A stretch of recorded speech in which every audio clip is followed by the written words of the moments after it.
En el Eón Fanerozoico, en la era Paleozoica, se encuentra el periodo Silúrico. Este transcurre desde hace 444 a 416 millones de años. La colisión de Laurentia con Avalonia y Báltica, debido a la subducción del océano Iapetus, formó el supercontinente Laurasia.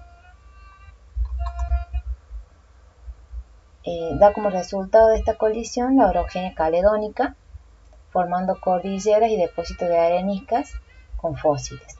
En el Silúrico inferior, el evento Lau produjo discontinuidad sedimentaria, proliferación de los estromatolitos y extinciones menores como la de los braquiópodos y los conodontes.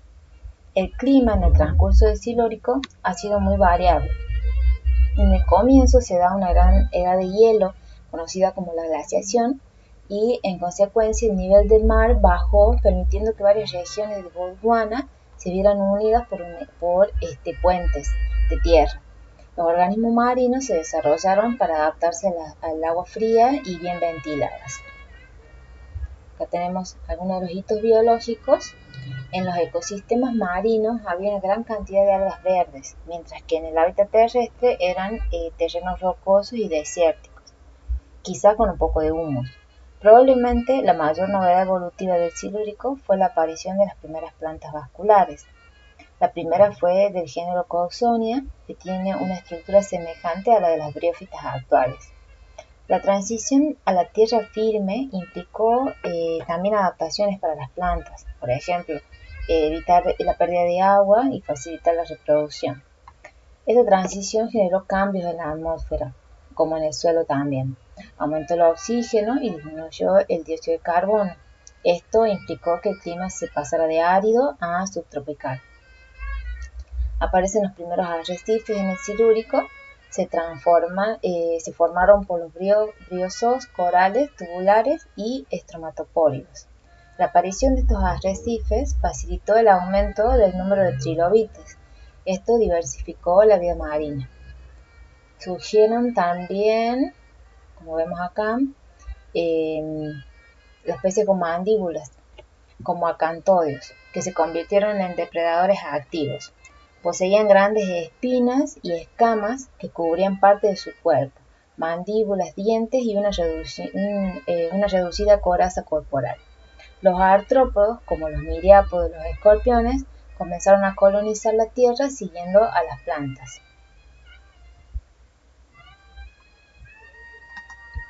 Acá tenemos la imagen de los representantes, tenemos a Cooksonia y una imagen de la fauna del Silúrico. Acá tenemos los trilobites, los graptolites, los braquiópodos y los peces. Bueno, después pasamos al periodo devónico. Este se da hace 416 millones de años hasta 359 millones de años atrás. Presentó una época de gran tectónica de placas, de actividades tectónicas. Hubo un choque de las mismas formando un nuevo continente, el continente Laurasia. Surge a partir de la colisión de la placa de Laurentia con Báltica.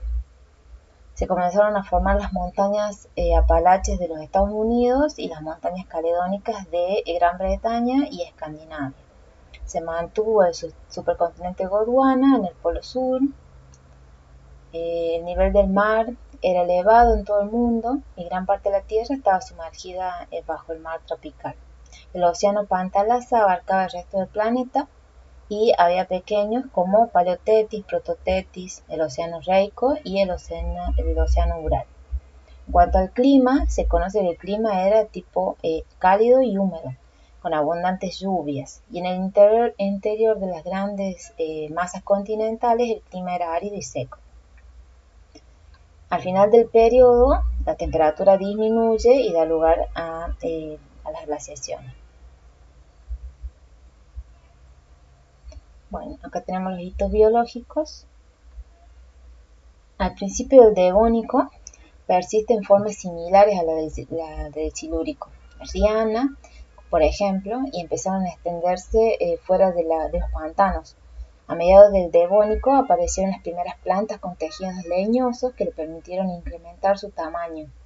Para fines del Devónico ya había varias plantas tipos de plantas, por ejemplo, elequisetos, licopodios y helechos. La evolución de las plantas estuvo acompañada también con la evolución de los insectos, como vemos acá en la imagen. Se construyó una gran expansión entre los arrecifes, y los constructores fueron en particular unas esponjas que se llamaban estomatoporoideos. Proliferaron otros organismos también como gusanos y trilobites. Se encuentran las primeras radiaciones de los foraminíferos también. Tenemos que el Devónico se lo conoció como la edad de los peces. Incluyen entre ellos los ostracodermos, que son sin mandíbulas, y los placodermos con mandíbulas. Acá se encuentra la diferencia entre los dos. Bueno, de los placodermos se habrían originado los antecesores de los grupos que conocemos hoy en la actualidad como los condrictios y los octeictios. Los condrictios, que son los peces cartilaginosos, y los octeictios, que son los peces óseos. Dentro de los peces óseos, hacia mediados del periodo devónico, se habrían diversificado en tres. Por ejemplo, tenemos el grupo de los peces pulmonados, los peces de aleta lobulada y los peces de aleta radiada. Los peces de aleta lobulada son los antecesores de los vertebrados terrestres que dan origen a los primeros anfibios. En la última parte del Devónico se caracteriza por la aparición de los primeros vertebrados terrestres. Los tetrápodos se habrían originado en la región ecuatorial de Laurasia y de Gondwana. Sus representantes tenemos acá a Ictiostega y a Acanthostega. Y en la última diapositiva tenemos la extinción devónica. Al final del periodo devónico ocurrió un proceso de extinción masiva, ya que ocasionó que desaparecieran el 80% de las especies vivientes. Afectó principalmente a los habitantes del mar. Los habitantes de la tierra no tuvieron tanto impacto negativo.